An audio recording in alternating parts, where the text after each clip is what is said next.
Hi, everyone. On today's episode of the Parker Pod, I'm sitting down with Nick Christensen, personal trainer, bodybuilding competitor, and owner of the Christensen Strength Company, also known as C Strength. Nick has built his career around helping people not only get stronger physically, but also find clarity and balance in their goals, their mindset, and their lifestyle. In this conversation, we'll catch up on what's new for Nick and what's ahead for his business, talk about the process of goal setting, and dive into what success really means on a personal level. We'll also explore how to recognize when you're pushed too far, the reality of burnout, and how to keep moving forward in a sustainable way. Whether you're chasing fitness goals, business goals, or just trying to grow as a person, this episode has something for you. Nick, so let's start with you.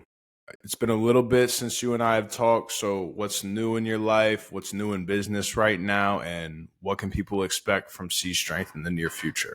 Joe, I hope you are doing well. Thank you so much for inviting me on your podcast again. I'm really excited. It's been, 2 years since we did the last one? Yeah, around 2 years. Yeah. Crazy. Yeah, last time we talked, I was just getting ready to do that bodybuilding show, competed.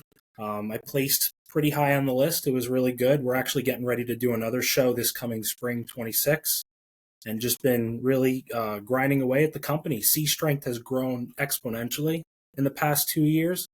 We've got a team of 3 coaches now, really expanded our education, and we are able to help people in, injury recovery now, which is the biggest thing. So we've expanded into injury, sports injuries, not only just, weight loss, which is a number one thing that we like to focus on, and also bodybuilding and strength and conditioning. So business is going great, and I can't wait to talk more about that and elaborate. Absolutely. Last time we talked 2 weeks ago, roughly, to set this up. You only had one other coach, so you've added someone since then. Yeah, so I've been working with another lady. She's a nutrition coach. She's a sports nutritionist. Okay. And we've been talking about putting together some nutrition programming for clients who are really struggling with weight loss. So I work with her on some nutrition programming for expertise and guidance on some of the stuff that we do. And, sometimes that stuff can be really detailed. So, I like to incorporate as many professionals as I can to really make sure the client sees adequate results. Okay. All right. So as you continue to grow, what has been one of the biggest lessons that you have been learning in this process? You can't do everything yourself. The biggest thing. Like, even when it comes to personal goals, which we're going to dive into a little bit more, like sometimes having a little bit of accountability or people to talk to who have shared a similar experience, taking on the large scale systems of entrepreneurship or even large scale goals that we're trying to window down the window of and hit them quicker. When you do anything on your own, that drive, it's there in the beginning, but you got to learn how to be consistent over time and really dig deep and figure out how to overcome a lot of obstacles, because it just gets harder and harder. Like 2 years ago, I was about a year into opening this business, and it's a rough start. It's like an engine, just like any other business. It's kind of putting along. You need to keep investing that time to really get it to mature and grow, and that's what we've done. And it's really grown so much bigger than I could hope for in the past couple of years, which we're right on track for the business plan, which is awesome. But like you had said, the biggest thing is just talking to people and expanding your network. Your network is your net worth, as some people would say. Yeah, I think that like when I first started specifically with like the being in the gym and losing weight, it only lasted until I hit my goal. Mm-hmm. And then once I hit my goal, I had to like redefine how I was in the gym. And if it wasn't for people going like, hey, you don't have to go as hard. I mean, we're going to dive into burnout in a little bit, but like I was burning out because I was so focused on I have to keep that same level, because without hitting that level every time in the gym, what am I worth? Because that was what I put my entire identity into, Mm-hmm. was running or walking 8-10 miles a day, and then also going to the gym for 2 hours. Like I placed all my worth in that journey. When that journey was gone, it was very, very difficult for me, especially if I didn't have the people in my corner that I had. It would have been so difficult for me to bounce back properly. But I did because I relied on those people that I had in my corner. Yeah.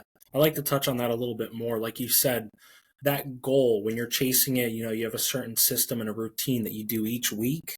And once you kind of achieve that goal, it's almost like, what now? You need that. My Yeah. biggest thing when I'm coaching is trying to instill continual goal setting and goal chasing in individuals, whether that's, a short term 1 year goal, 6 month goal, 10-year goal. If you can have a plan every step of the way, you'll always see yourself reaching for another step or hitting little, what can you call those milestones that you once never thought were possible have now become a reality. The biggest thing when people start to feel self-doubt, I wouldn't say racing thoughts, but second guessing things that are going on. A lot of it comes down to not having a plan. People don't fail. People don't plan to fail. They fail to plan. Yeah. So when it comes to goal setting, would you say that planning is that number one thing that really separates people that actually achieve their goals and people who fall short? Yeah. Yeah. If you don't, like, when I first work with clients, those are some of the big key questions that I ask them. What have you done in the past? Have you worked with a coach before? How did it go? I want to know their experience. And, and like, did you guys create a game plan? What did you guys do? What were some goals that you hit? A lot of the times I don't think I've had one client that I've actually brought to me like a goal that they tried to work on with another coach, which is kind of crazy to think about that. But it's kind of like a lot of coaches don't understand, like, when you're coaching someone, it's not about just, time for money in the gym. It's realistically like, what can I do to help that client reach what or accomplish what they came to me for? It's not just, let me show you how Yeah. to move this weight. It's, hey, I need you to help me do this. I want to look like her. Well, we can do a lot. You're not going to look exactly like her because of genetics, but we're going to get damn close a lot of the times. It's a lot of work. That's what people don't understand too. And I think that's a misconception in coaching as well, and goal setting is it is a lot of work to change and manipulate your body from something that you've been consistently doing, let's say 4, 5, 10 years. Yeah, and I do think a lot of coaches do struggle with that. I personally, when I first started, I had people that were just like, "Oh, well, I want to come in the gym, and if I set this appointment with you, I'll actually show up." That was like some of the clients I had. So it was very hard for me to like. I kind of had to like make their goals up in my mind. Like, oh, what do they want? I guess they want to lose weight. I mean, why else do people work out, right? But for all I know, because, and I could have asked, but like I said, it was the very, very beginning for me. So they were like, hey, here's a ton of money. I just need to set appointments with you so that way I show up and I work out. And I was just like, okay, like I guess this is what personal training is. And I learned very, very quickly that that was not the case because those people started falling off very fast. So have you ever like personally came across someone who didn't have a goal and you kind of had to like make their goal for them or kind of like get it out of them? And what's your process for doing that? Yeah, a lot of clients don't have specific goals like that. Some people will be like, oh, if I would be super happy if I could lose 20 pounds, something as simple as that. Yeah. Some people have that, some people don't. And then, I start reverting back to what were their dreams. And then you start looking at, where do they see themselves in 10 years? So then you can start implementing things like that. And then you can instill a goal into that person. Goal assistance comes down to a lot of psychology because now you have to use that as a psychological influencer to help them to show up to the gym. Next thing you know, they're like not they'll like move around the country with you if you move and you're still coaching. That's client Mm. retention. Ultimately is developing a good relationship and instilling psychological drive in them. That's something a good coach, I've taken me a long time to really figure that out, but I also studied psychology in school, which helped. Yeah. It definitely takes time, especially working with a client. That isn't something that you set up right away. Usually after a month or so of working with them, that I can show them through the fruits of their labor that this is possible and that the consistency and the programming works. So once they can see a little bit of the fruits of the labor, it starts to instill that in them. And regarding to like, just getting started with coaching, it depends on the fitness club as well. I started to rethink about that as well. Like when some of these clients, and I asked them the questions, like, did you ever work on goals with coaches? I wouldn't necessarily say it's the coach's fault all the time, because it depends on the structure and the model of that system that's at the gym. That, sometimes they might have control about that. It's like, if you worked at, like this Planet Fitness or something like that, they don't really do that. They kind of just show you how to work out, things like that. Another fitness club might be orientated towards like group coaching or group instructing, while another gym is CrossFit. So those are completely different things. And, that's why I like to separate myself a little bit for what we do, because we really focus on the big picture and, how can I get this individual who really likes to, snack a lot, let's say that they're, depressed or, they're falling short and they see larger outcomes in their life, overcome and be able to play those sports again that they've always dreamed about doing. And once you can instill that in them, it takes them a lot further and it's life changing. And then those clients are invested in you as a coach. Yeah. Are there any parallels that you see between the business aspect of what you're running and the coaching aspect, like in terms of goal setting? Like, is there anything that like from coaching you've been like, okay, I can apply this now to my business and it will help me with in XYZ area?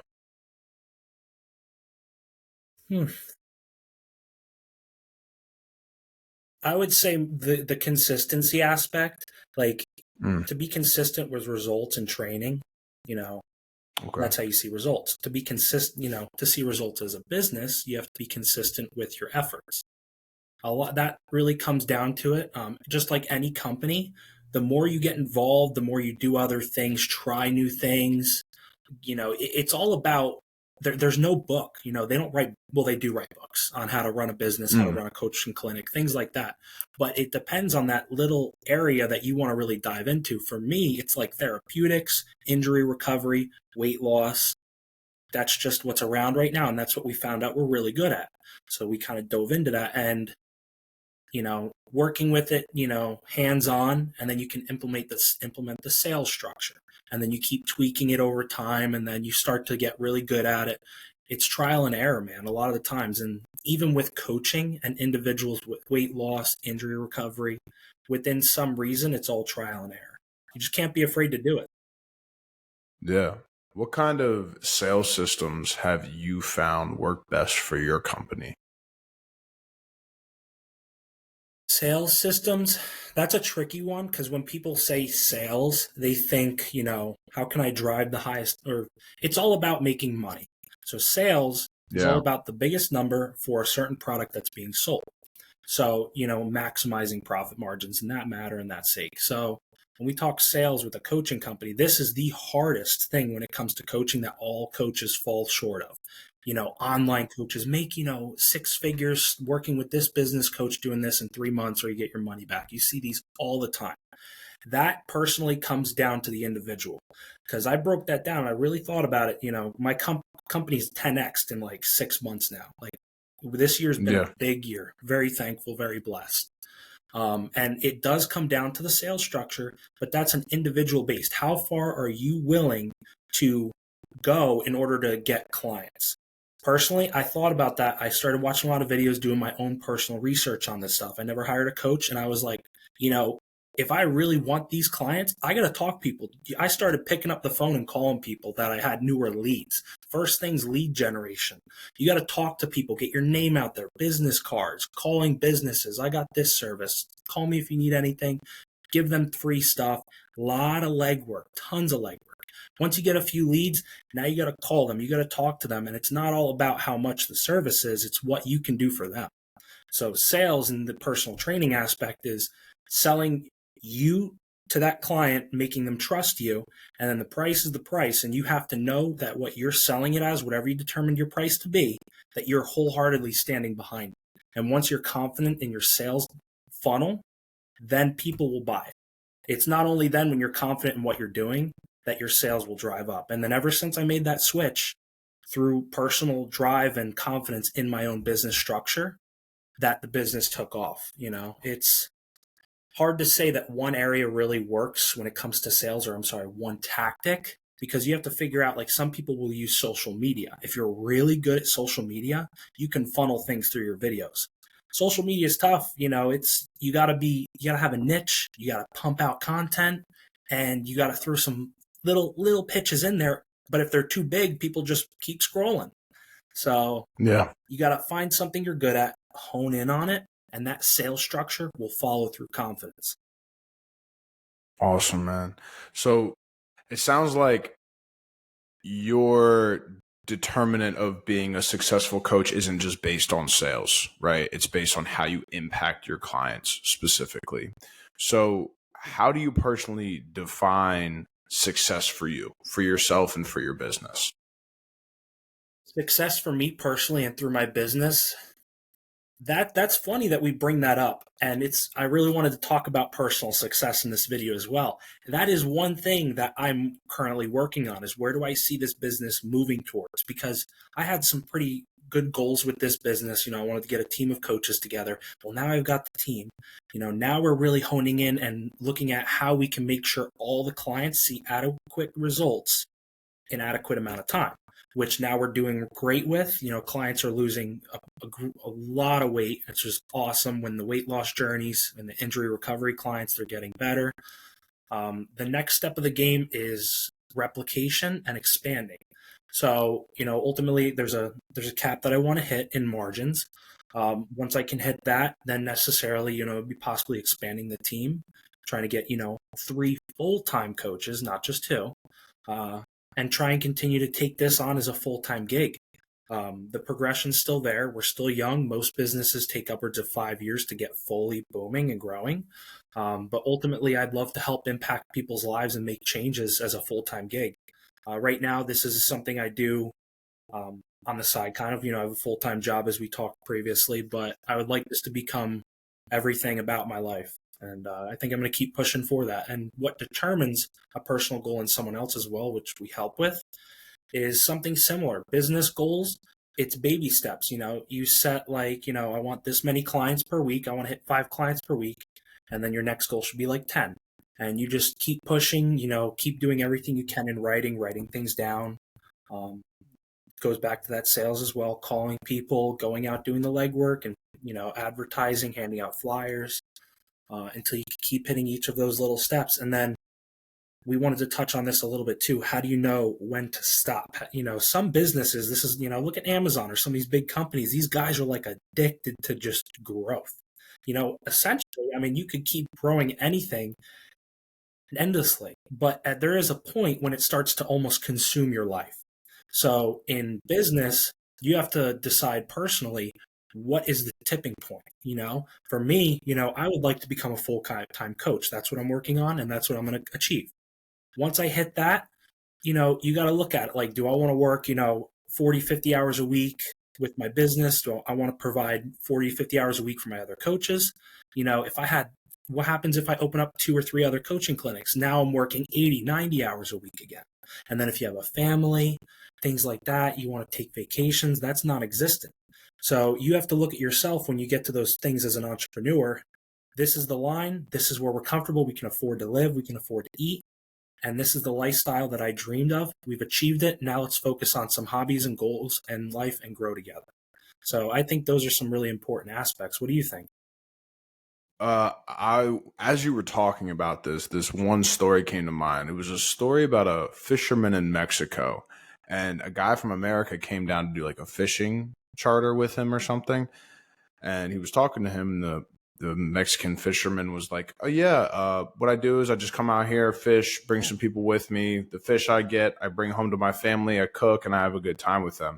He's like, "Well, why don't you just get more fish and sell them at the market?" That's what the American guy said to him. He's like, "Well, why would I do that?" He's like, "So then you can hire more people, get more fish, and then you can have a business." He goes, "Okay, well, why would I do that?" He's like, "Because then you can incorporate, and then you can go to America, you can start funneling your fish to America, and then you can keep selling and keep selling." And then the fisherman was like, "Well, why would I do that?"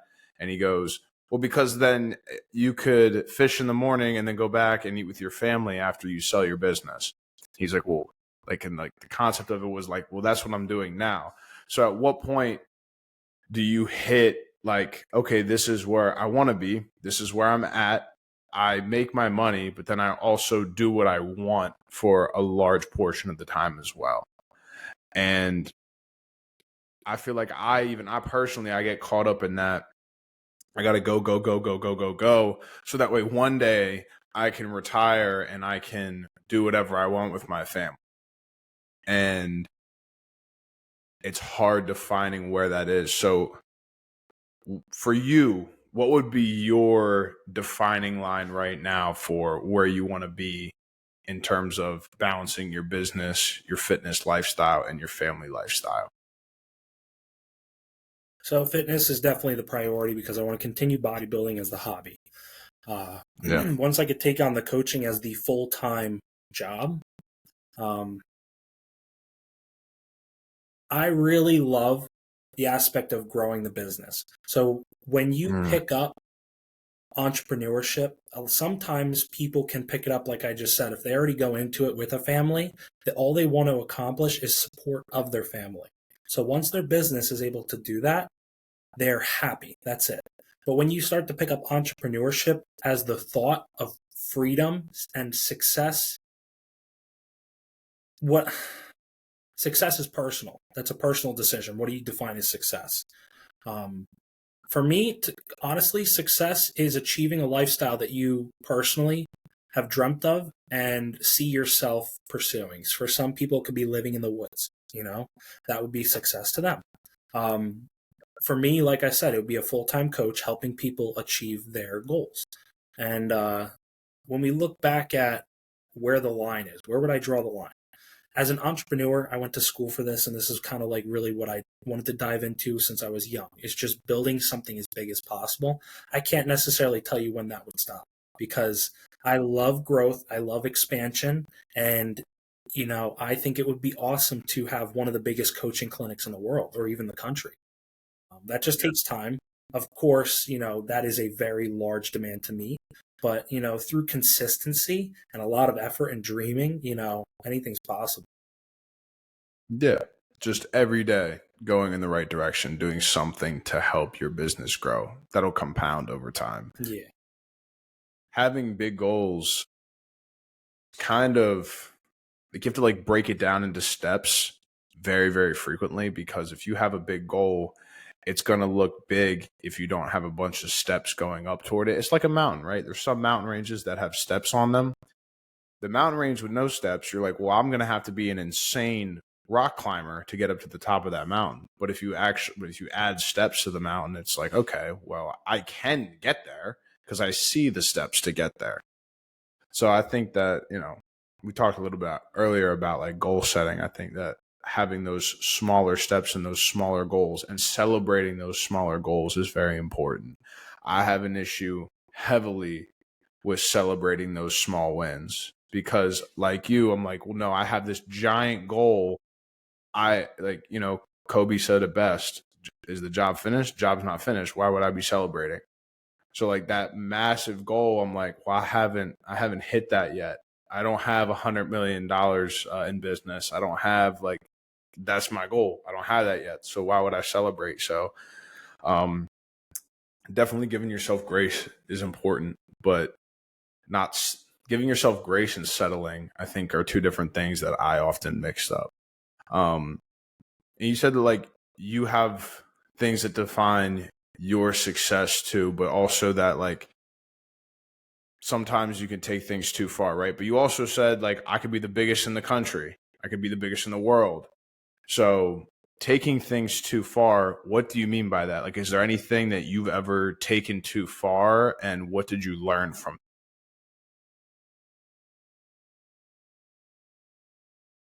it? Taking something too far, I mean, bodybuilding, you could take things pretty far in that aspect. Like eating, I've eaten so much food to the point where, I want to throw up, that kind of thing. I'm sure a lot of guys that really wanted to get big have done that, taking mass gainers, like overabundance amounts of food. That would be the number one thing that I could think of, is just, that made me not want to eat anymore legitimately. Um, and, that rolls us into a little bit of burnout. Looking at burnout is when there's a fine line. People get burnt out from pushing so hard to the point where they're not giving themselves rest or doing other things in their life that they once previously enjoyed. And now they're doing something like a robot. So you're just locked in a monotonous cycle of replication, which can conclude to burnout without progression, because you're stuck, you're doing the same thing, and you're not seeing different results. But that's also the definition of insanity, is doing the same thing over and over and expecting a different thing. So burnout, if you are looking at the basics of that, doing the same thing over and over and expecting a different result, that'll cause burnout. And then you'll relapse, that'll cause depression, other things like that.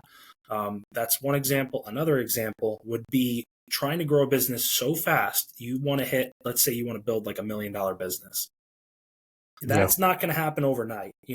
Simple brick and mortar businesses that we talk about, landscaping, contracting, little things like that. That's a very lucrative business that if you put together 2 or 3 dudes, you can hit a pretty big goal very fast.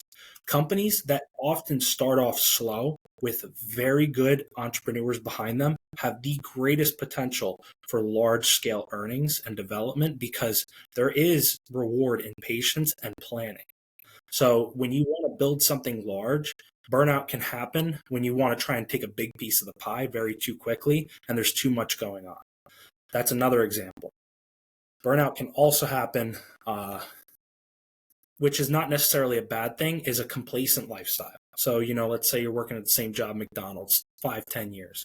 You're burnt out. You're just like working all these hours trying to afford basic living and you can't afford it anymore. That burnout might cause a significant change in your life. It will cause you to almost go crazy to the point where like you have no choice but to do something different. And that something different could literally change your life. That's a motivational aspect. So sometimes burnout is not always a negative characteristic of a life. It's like an indicator. It's like an indicator that you got to switch up what's going on. How do you define, because consistency is huge, right? But then also like burnout is doing the same thing and insanity is doing the same thing and expecting a different result.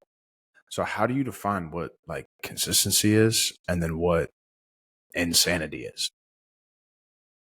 That that comes down. So like, people would call you, we're not really looking at what other people think, because once you start looking at what other people think about you're doing in your life, that's a whole different psychological ball. It's discouraging. Yeah. Especially if you don't have a good network or connection. Insanity, that's repetition of something and not seeing different results. I guess you could say that was with my coaching company. I was driving myself insane by doing the same thing and not trying new things and implementing new tactics, changing things up, and expecting larger growth. As an entrepreneur, you have to keep trying these different things. What was the other point you said? Insanity and what? Insanity and consistency, right? Because like if you're saying like switching things up, but at what point is it I'm switching it up because it's no longer working, and I'm switching it up because I'm giving up on that, right? So like that psychological game of like, well, no, because this next time that I'm doing this specific thing could be my big break. And am I giving up right before I hit the gold, or do I need to reevaluate and switch it up and do something that's going to actually benefit rather than this thing that I'm doing over and over again? That's also another good point too. There's this one guy I follow, Alex Hormozy. You know who he is? I do. He's a big entrepreneur himself. Him and his wife built acquisition.com. This guy has created 7 businesses that failed. And, the biggest thing I could think of in some of his podcasts and talking about that is that turning point. When do you call it and try something different? I mean, there's really no right answer to that. A lot of the times it's luck too. Yeah. But if you can plan and you chip away, the smaller the goal is, the smaller a little goal is a part of a bigger goal. Then you have chipping points, and you have points that you can achieve quicker, which will help you stay in the game longer. And it really depends on the industry. Let's just talk about like e-commerce. That's one of those things where like, you got a year or two, man. If you're plugging away and you've tried everything, man, you might just have to try a different product, because Yeah. that's just, there's such a big pool of fish with that you Yeah. just got to keep trying different things. Otherwise, you're going to be doing the same thing for 10 years. That's insanity. When it comes to a small business, you can make money doing anything, man. That comes down to like sales tactics, how hard you're willing to work to get those sales, all those little things. Because small town businesses, I mean, dude, if someone likes you, they'll buy your product, Yeah. Absolutely. If you got soap and someone else has soap, but they like how you are and how you make them feel and how you treat them, they're going to buy soap from you. Maybe it's $1 more, but they like you. So they'll buy the soap for an extra $1. Yeah. And that's also something that like I've had trouble with, especially being a trainer, was I felt like what I was charging was too much. Now, the place I was at, they had set levels of what I was supposed to be charging, right? But I was like, it was kind of like imposter syndrome a little bit. I was like, well, these people like me enough to be like, yeah, sure, $800 a month, I'll train with you. And I was like, I'm only seeing you 2 days a week. Like, I'm not really seeing you a lot. Like, you're paying me all this money. And I did have that, what you had mentioned earlier, that time in the gym mindset. Like, I'm not in the gym with you that much for you to pay me that much money. Now, I gave them plans outside of it. I would send them sheets with like everything to do and what to eat and everything. But how do you determine your price points and your price ranges for clients? Is it the overall value that you're giving them, or is it time in the gym that you are like charging them for? Like, how did you develop your price points, I guess is what I'm asking. You have to look at how many, so that all comes down to, I mean, when I'm a real business savvy person, so I look at ROI, return on investment, because I rent a facility, so I have overhead. So I look at how many people do I need at this facility to pay my rent, pay my coaches, and for me to make a little bit of money. Because there's a lot of things at play. I have, accountant services, credit card fees, like the list goes on and on, thousands a month in bills. And so when you're even, let's step this down. Let's start about like, at a coaching clinic like yours. How do you determine like pricing points? Well, like you just said it there, they already determined it for you. But if you were doing your own thing in that facility, based on your knowledge, you have to figure out what your specialties are. And you look at how, like, your lifestyle, how much money do you want to be able to make, and how many clients can you take on max without burning yourself out? Which burnout in coaching is coaching too many people, and that impacts your personal life. So that's a big thing right now in coaching, especially if we go into virtual. You got 30 clients and they're paying you $50 a month. You can't live, and you're just coaching people. So you have to look at that, like, how much money do you want to make, and how many clients can you coach effectively and still make them reach their goals? So that is where you start to determine and hone in on your pricing points. And then it can also be a factor of location. What is the average population for that area? Is it a poverty-stricken area? Is it a rich area?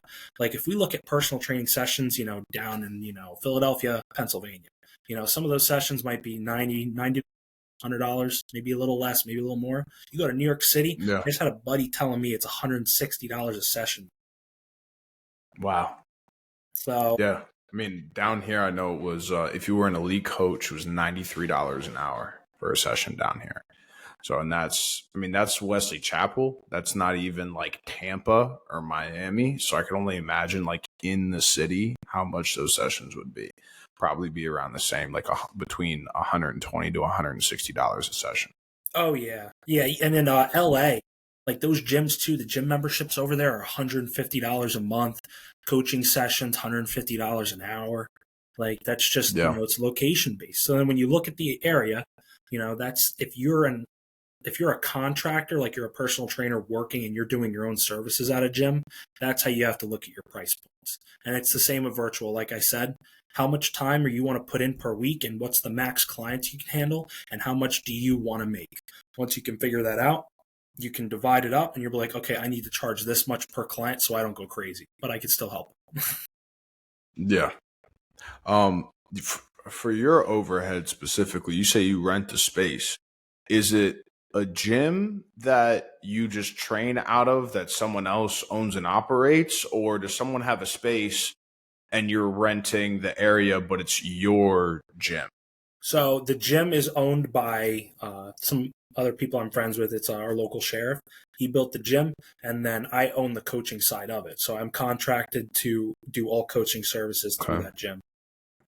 Okay. All right. So it's So he does like a flat fee. So that's what you were saying, like your overhead is. It was like a flat fee. yeah, they do Oh, it. Personal okay. trainers, I mean, they do it. There's like percentage. They'll take a percentage of your session. They'll just charge you rent. I mean, it's just I rent the whole building, man. So it doesn't get any Yeah. cheaper than that. I mean, cheap or Yeah. expensive. I mean, dude, you just gotta hustle. Like that's one of those things where if you have a Absolutely. little studio, you got rent Yeah. right up front, man. You gotta work hard to get those clientele in. So it can be tricky too. Absolutely. And yeah, that's how they were. They were percentage. But if you had lower this is like kind of messed up. If you didn't have that many clients, they took bigger chunks of your money than if you had a lot of clients, they took less of a chunk. I guess from a business perspective, good for them because even though they were taking a bigger chunk, they were taking less money. But I mean, if someone's starting out, you want like in a sense to help them grow and help them gain that confidence. But like some people were getting like 30% of the revenue. And it was kind of like, that's kind of insane in my Yeah, opinion. you got to look at it like coaching personal trainers. That's pretty normal. Most gyms are 30 to 40%. More towards Really? 35 split. Yeah, that's what I'm seeing in most. Really? It's anywhere between 27 an hour and 35 an hour. Because it got to a point where I was making 60, I would have been making 63% of my sessions. But I left the week before they started doing the 63%. So maybe I'm wrong then. Maybe I'm tripping. No, if you're a top trainer, they'll Yeah. negotiate different wages. So like you said, like the more you can bring in, they'll probably give you a Yeah. little bit more. But like starting out, because I mean it really depends on the scale of the fitness club too. So like some of these large super gyms that they'd have a system Yeah. more like yours. So once you hit the 30 client like thing, like a 30 client threshold, they'll give you an extra 10% per client or something like that. Yeah. I was bringing like 10K a month for trained revenue at like the height of it. So that was, I mean, it was good for me. It was good for them, I guess. But there were some people that were doing like 1,000 a month. So I could see how like that probably wasn't the best for them to give them 60% of that. Why'd you stop then? That's a good job. Dude, I know. I just I was bringing that in, but like at the same time, it wasn't sustainable for me because I was working like 60-hour weeks, 72-hour weeks. And it got to a point too where like I was like, okay, I'm good here. Like I don't need to like get any more clients. And I was getting some pressure to continue to book. Well, book for other people, sell for other people. And I was like, that's great. Like, I'm not saying that that's the wrong thing to do. I want to help people. I would close for people. I would help people with that all the time. But like, it got to a point where I was like, I'm already here 72 hours a week. You want me to stay Saturday night and book and sell? At least give me my Saturday night, like to just go home and relax. Like it got like that. Plus I got a job at Amazon. So better benefits, better hours, better pay. Well, not better pay, more consistent pay. I'll say that. But Yeah. yeah, a lot of things happen in my life that caused me to flip that switch. Yeah. It's Yeah, personal training, man. I mean, it's like that's where we just talked about the burnout, man. Like 72-hour, 80-hour work weeks, man. You know, yeah, that's a lot. I mean, that's between because I got two jobs now, so I mean, I do that normally, but for a little yeah. while that's okay, but I can't do that forever. You know. Well, even like you're doing that, you're switching jobs though. So like, I mean, I could be wrong, but you have that. You're in different places doing different things, and I could do like I could. I feel like I could have left and done something else. It was just I was in that gym for 12 hours, and then in the gym for 12 hours, and then in the gym for 12 hours, and it's just day after day, and I was just like, this is getting to be too much, and then I would only get paid if people showed up. There was a bunch of stuff that like I wanted to rely on getting paid for me. I didn't want to like rely on someone else showing up. And dude, it's crazy though. Some people would pay like I remember one person, she had 27 sessions. She paid for 27 half-hour sessions with me and never showed up. They're half-hour sessions. We had half hour and we had 1 hour. How We much had of we the had both. half hours are half the price or what? No, no, half. No, if you pay a half-hour session was $53 or $58 if you were doing it once a week, and then it would scale to 43 if you were doing more than 3 a week. 43 for a half. 30? Yeah, I mean, it depends on the workout style. 30 minutes, man, that's quick. That's a quick workout. Well, what I would instruct them to do is I'd give them a sheet of like workout stuff to do beforehand, or I would give them either a sheet or text them or verbally, hey, do this before we work out, so that way they're warm, and then they come to me for a half an hour for like the specific, like if we're doing back, you're gonna do rows, lat pull downs, and pullovers with me. But like your rear delts, if that's part of your program, you're probably going to warm up with that or finish with that without me. But the main lifts, you'll be with me for the main lifts. That's interesting. And that's just, yeah. Yeah. I mean, it was just an option that they had, and it did make it harder because the 1 hour sessions, even if I only saw them for once or twice a week, like they definitely got a full workout with me for the 1 hour sessions. Yeah, 1 hour, like 45-minute sessions. I feel like that's like the golden point because then you can really you can warm up with them, especially if they're having, stretching issues or they're having tight muscles. You could show them new stretches to do.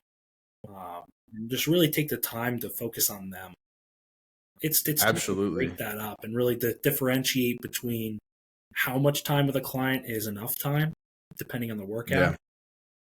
So Yeah, and I felt like it got to a point where like they would show up so I wouldn't disappoint them. I don't know if that's something that's ever happened to you before, but like they would show up like 5-10 minutes late to like a 30-minute session, and I'd be like, hey, like I won't charge you for this session. Just work out and I'll see you tomorrow. Like there's no point in me charging you for 20 minutes and I'm going to need you to warm up for 10 minutes. It's going to be a 10-minute workout. Like just I don't want to charge you for that. I'll just see you tomorrow or whatever. yeah, I mean, when you were coaching, did you book them every half an hour to every hour? You didn't have any space in between? Dude, some days I couldn't. Yeah. Like some days I literally could not do it. And I would have like, it would be like a minute, like at like 4:29, I would be like, all right, you got one more set. I'll see you tomorrow for our next session. Do you have any questions? Nope. All right. Hope you have a great day. See you tomorrow. And I would take 30 seconds to walk to my next client that was warming up. Like boom, boom, boom, just like that. Yeah, And that right there in personal training is what drives a lot of coaches out of the industry is the mental, because dude, like, I mean, I do back-to-back sessions, but I don't plan the whole week like that. If I did back-to-back sessions all day long, dude, that would be burnout too. That's a lot of thinking, especially when you're coaching, man. And that you're Yeah. paying attention to someone that much, what their back's doing, what each limb is doing when they're exercising, thinking ahead for them all the time, every Yeah. second of the workout, without time in between to plan, to restructure, get yourself together, think about their workouts. I mean, yes, you plan ahead for what they're going to do each Yeah. day, but some clients, really need a lot of focus, and that's a lot of energy. It really is.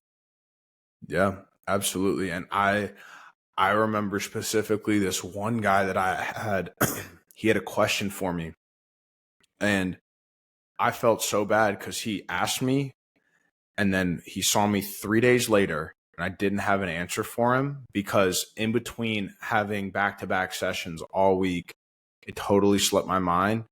And then I did it again. And then I did it a third time to him, and I felt so bad. He was like, dude, I'm working out. I'm losing weight. I feel great. I'm cutting out all the sugar, all the fat, but my triglycerides are going up. Do you know why my triglycerides are going up? And dude, for like 2 weeks, I just did not answer. It was his only question. He was a great client. It was his only question he's like really ever had for me. And it slipped away from me. And like, that still lives with me because like he was a guy who everything I asked him, and like I don't know if this is how you feel about it, but whenever you're a trainer and you give someone a program, they go, absolutely, I'm on it. You give them a food to eat, absolutely, I'll eat it. And I'm like, hey, what'd you have yesterday? He lists out, and I'm like, yeah, that's exactly what you were supposed to have. Awesome. But then they have a question, and it slipped away from me. I don't know. It still haunts me. I still feel bad about it. Yeah, that comes down to the structure of the coaching systems. I mean, there's not much you can do Yeah. about that. I mean, once you get into large scale fitness clubs like that, that's why I run my company the way I do, so I can focus on individuals more precisely, especially when it comes down to doing Yeah. programming, nutrition coaching. That stuff takes a lot of time. Nobody has that's. I mean, you can go over that a little bit in the gym, but you really need to like call that person and talk to them, especially when you give them a new game plan to explain it. And if you're doing back-to-back sessions like that all day long, dude, imagine doing that to 12 people every day. Like that's burnout, man. That's burnout. Yeah. Yeah. And I mean, now granted, there were some days, I'm not gonna lie, there were some days where I'd have like 4 or 5 sessions back to back and then like an hour break, and then another 4 back to back and then an hour break. But I would very frequently have 4 to 5 back to back clients. It wasn't like uncommon for that to be the case for me. Yeah. I mean, looking back on it, I definitely, if I were to do it again, I would do it very differently.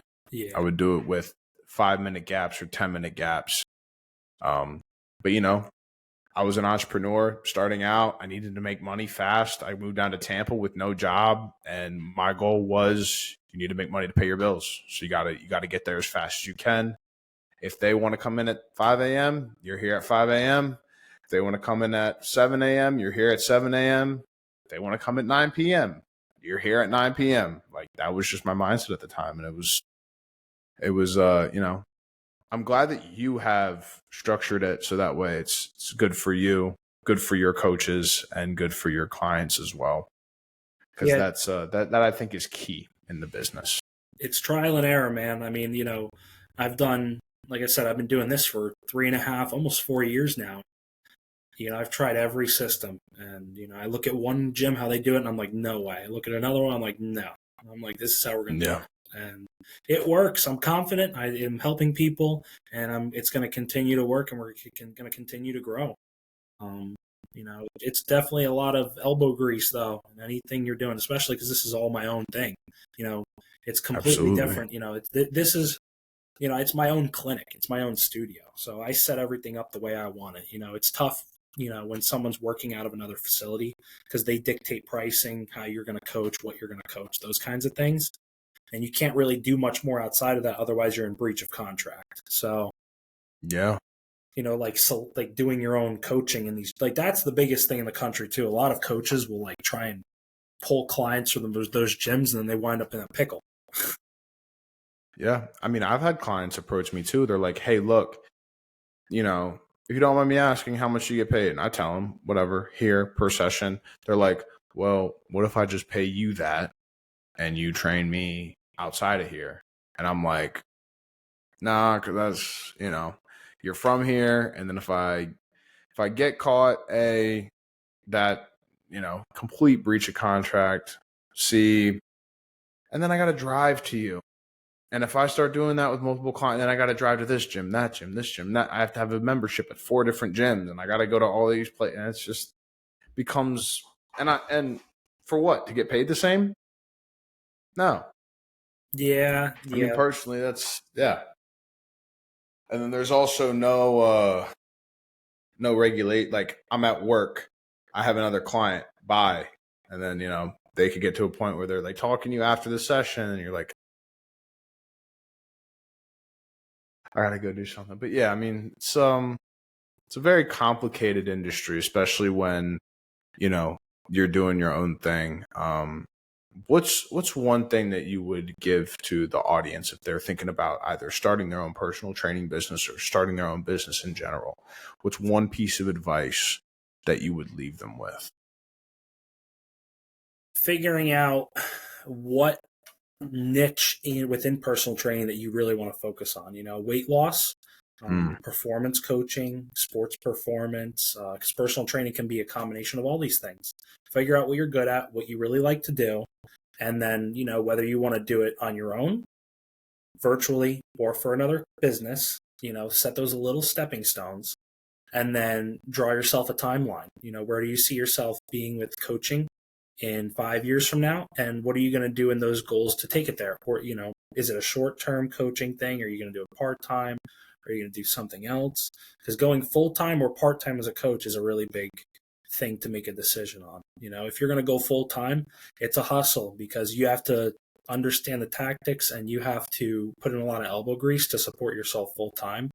And that's where a lot of people will have to break that barrier, whether or not they want their own studio or not. Because if you want to be a full-time coach, most of the times you're going to have to do your own thing.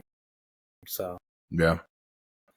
Do you suggest just jumping into it? Like, if they're going to be a full-time coach, or do you suggest working with a company first and then getting their own studio? Or like, what's the route you took? Well, I mean, I kind of jumped into it doing my own thing. That's just how I roll. That's what I do. A lot of that comes down from my own personal confidence and knowing what I know works. A lot of that comes down to that is, you got to knowing what you're doing, backed by knowledge and backed by some experience. So a lot of the times when people start doing this thing on their own, you're going to pick up some clients for free, really cheap, get practice in, work with the people for a period of time, and then you start growing from there. You start increasing your prices, you start increasing the quantity of people you're coaching, and then, maybe working part-time at a facility to get in-person experience, understanding anatomy and physiology, taking classes, definitely going to school for that, having an exercise science degree, sports psychology degrees. You could take this as far as you want. I want a doctorate eventually, so I might go back to school and just get that for the knowledge. So if you're doing your own thing, the more knowledge you can have, that's a sales funnel too. So people know, when you sell that with confidence, yes, it's a degree, it's a piece of paper, but you're learning a lot from that school. When you start learning about anatomy, you can help people avoid injuries when training more effectively, and then people really start to trust you, because if you're a doctor when you're coaching, man, they're not even going to question you about pricing. That's not even on the table anymore. People are just going to come to you because you're a doctor. It's just one of those things. It's like being a bodybuilder. People are just going to come to you because you're huge, or because you're able to do that with your body, so now they want some of that implemented on them. The strategies, they worked for you, so now you're going to implement it on them, and they're going to see some results. It's kind of like, you with your weight loss journey. You went through a weight loss journey.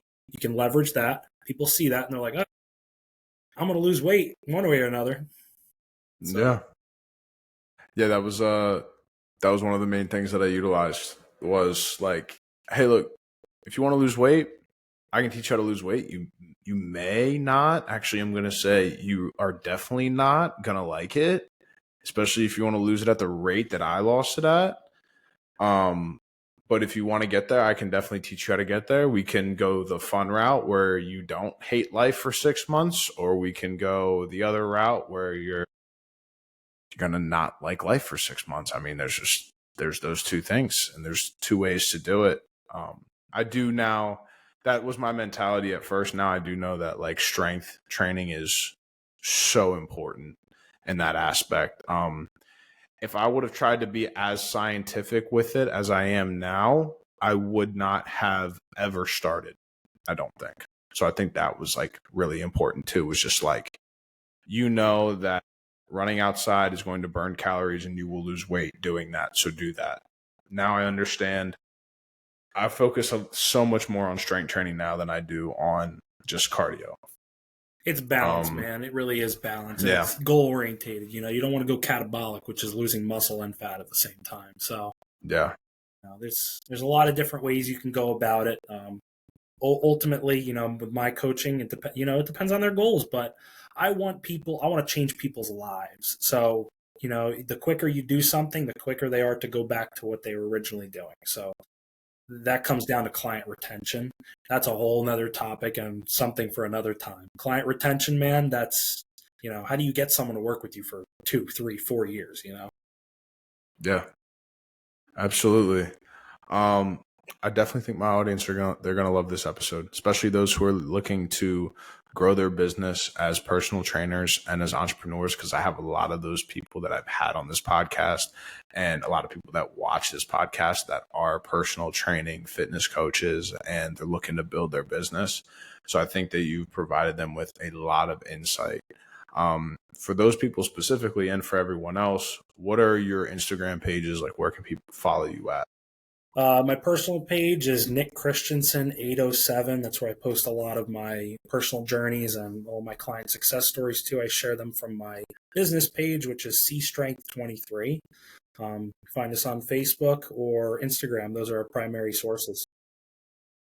Awesome, man. And for everyone listening, thank you for listening. We are on Spotify, YouTube, and Apple Podcasts. And I also post clips on Instagram at the Parker Pod. And like I said, thank you all for listening. Nick, thank you very much for being on the show. Really appreciate everything you had to say. And for everyone listening, stay blessed. Sir.